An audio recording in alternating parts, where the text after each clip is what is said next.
Pak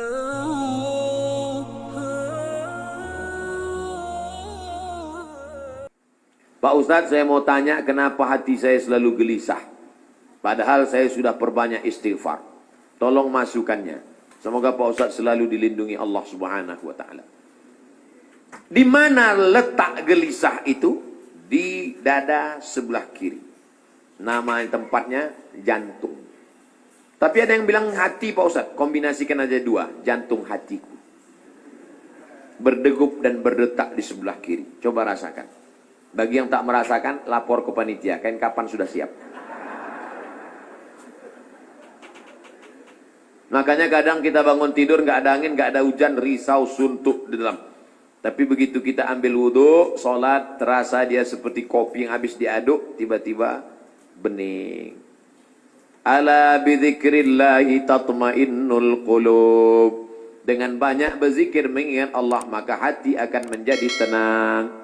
Ya muqallibal qulub, wahai engkau yang membolak-balikkan hati, tsabbit qalbi, kokohkan hatiku, ala dinik wa ala ta'atik. Apakah materi bisa menenangkan hati? Tidak. Materi hanya bisa menenangkan materi. Materi lambung.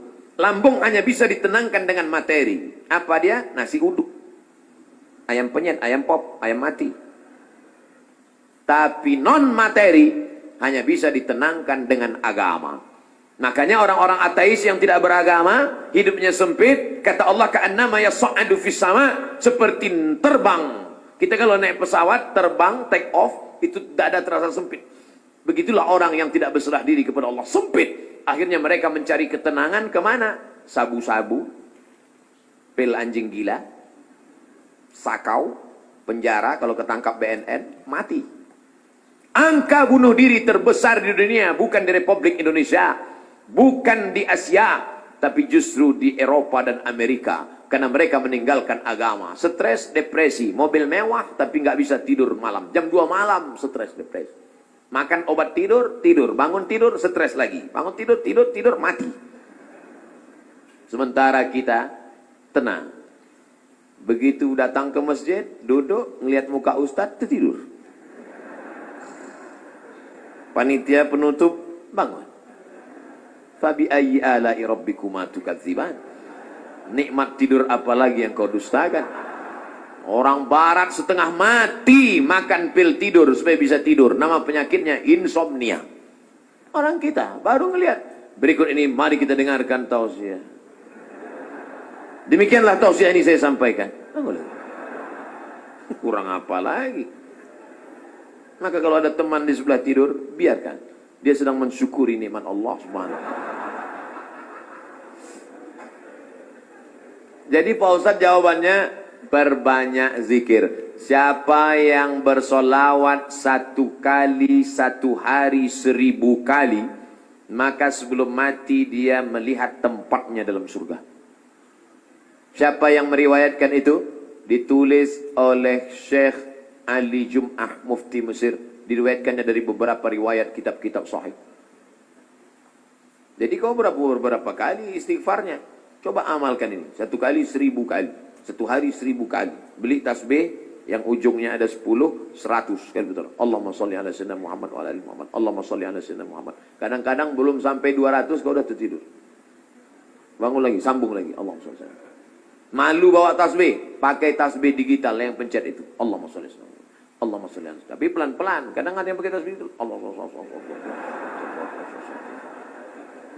Macam makan bakwan kepanasan. Bagaimana hukumnya mengambil uang suami tanpa persetujuan suami untuk ditabungkan demi kepentingan rumah tangga? Ini namanya gerakan ibu-ibu kreatif. Ketika Nabi Muhammad SAW sedang duduk di atas bukit Sofa pada tahun 8 Hijrah, rekonsiliasi kota Makkah, Nabi pulang ke kota Makkah. Maka ketika Nabi sedang duduk, datang seorang perempuan. Nama perempuan itu Hindun. Dia tutup wajahnya karena dia malu kepada Nabi. Hindunlah dulu yang mengunyah jantung Hamzah karena dendam kesumat. Lalu Hindun berkata, suamiku inna Aba Sufyan rajulun syahih. Wahai Rasulullah, suamiku itu Abu Sufyan orangnya pelit, medit, kedekut, bakhil. Apalagi? Bapak Ibu hafal seterusnya. Apa kata Nabi SAW? Ambillah uang dia selama untuk mencukupi kebutuhan engkau dan anak-anakmu. Ini kabar gembira bagi ibu-ibu sekalian. Tapi ingat, mencukupi. Nah, standar di Bandung saya tidak tahu berapa keperluan karena beda harga makanan di Bandung dengan di Riau. Kalau di Bandung ini standarnya 3 juta, tiba-tiba si bapak cuma ngasih 1 juta, ibu boleh ambil 2 juta lagi. Sambutan yang luar biasa. Mana dalilnya? Itu ayat bapak bapak baca waktu akad. Wa ashiruhunna bil ma'ruf.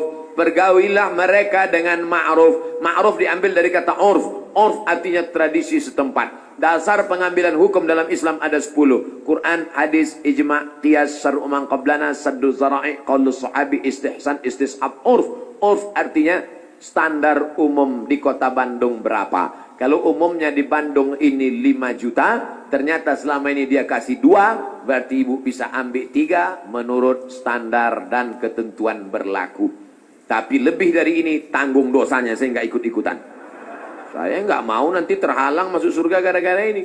Abdul Somad masuk Jannatul Firdaus. Begitu udah mau masuk, datang bapak-bapak dari Bandung nuntut. Saya nggak mau gara-gara ini. Di lingkungan tempat tinggal ada anak yatim. Kita insya Allah bersedekah. Tapi di saat ada keluarga yang sangat butuh bantuan, gimana Pak Ustadz? Wal jari dzil qurba wal jaril junubi. Ada tetangga tapi nggak kerabat. Tapi ada tetangga dan ada hubungan kerabat keluarga, maka yang didahulukan adalah yang ada hubungan kerabat. Itu kaidahnya. Baik dalam hal membantu maupun dalam hal pergi kondangan. Undangan hari Ahad ada 5. Bagaimana kita menyusun skala prioritasnya? Yang pertama tetangga kerabat. Habis itu tetangga tidak kerabat. Habis itu teman sekantor. Ring 1, ring 2 gitu. Dalam hal ini boleh nepotisme. Sekarang orang enggak. Kalau ada undangan 5, yang pertama pejabat, orang kaya, tetangga yang miskin enggak punya apa-apa, yang kira-kira cuma makan sayur sama telur ayam. Ini enggak benar. Oleh sebab itu dalam hal membantu, bantu dulu keluarga. Tapi sekarang orang lebih mau bantu orang lain daripada bantu keluarga. Kenapa kamu lebih mau bantu orang lain daripada keluarga? Kalau bantu orang lain, pujiannya melambung. Kalau bantu keluarga, masa cuma ngasih segini? Oleh sebab itu maka setiap keluarga membantu keluarganya, skala prioritas, tapi setelah itu tetap membantu fakir miskin, anak yatim.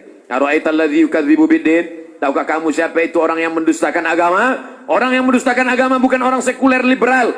Orang mendustakan agama adalah fadzalikal ladzi yad'ul yatim, menyanyiakan anak yatim, wala yahuddu ala ta'amil miskin, membiarkan fakir miskin. Wa fawailul lil musallin, lalai dalam salat, alladzina hum an salatihim sahun, alladzina hum yura'un, riya, wa yamna'unal ma'un, melarang orang berbuat baik, tolong menolong. 5 ini mudah-mudahan kita tidak termasuk dalam pendusta agama. Ustadz, tolong doakan muslim saudara kita di India. Itulah senjata kita terakhir. Kalau ada lembaga-lembaga yang terpercaya memberikan dana, maka kirimkan dana untuk membantu rumah mereka yang yang terbakar, saudara mereka yang terkapar, rumah mereka yang hancur, sumur bor, sekolah anak-anak pengungsi. Dulu Suriah, Palestina, Bosnia Herzegovina, Uighur, Rohingya. Coba perhatikan. Palestina, Bosnia Herzegovina dibantai oleh Slobodan Milosevic, Ali Izzet Begovic, Hanbis presidennya, matang Uighur, datang Rohingya, sekarang India. Walaupun berbeda-beda tempat, tapi substansi maknanya sama. Mengapa mereka disiksa? Pertama, karena mereka lahir dalam keadaan la ilaha illallah Muhammadur Rasulullah. Yang kedua, karena mereka minoritas. Gimana-mana kalau kita minoritas, habis kita dibantai. Tapi kalau kita mayoritas, maka kita selalu menjaga kedamaian, keselamatan. Karena kita adalah agama Islam. Islam berasal dari kata salam. Salam artinya damai.